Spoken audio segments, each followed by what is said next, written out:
Hello guys, in this video I'm going to show you how to set the app language in the CapCut app. But before that, don't forget to subscribe and leave a comment down below, because at 10,000 subscribers I'm going to show you my whole YouTube revenue statistics and growth strategy. So without further ado, let's just jump right into it. First we have to open up the CapCut app, and then it usually opens up in the edit menu where you can create new projects and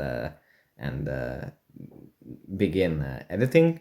But from here we have to go into the settings, which is the button in the top right corner that resembles a gear. We tap on this, and then at the top of this list there is app language.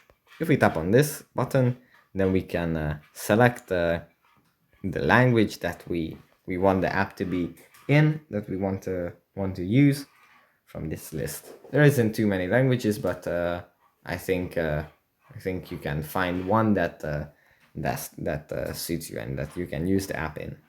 So that's pretty much it for this video. Hope it was helpful, you guys, and I'll see you in the next one.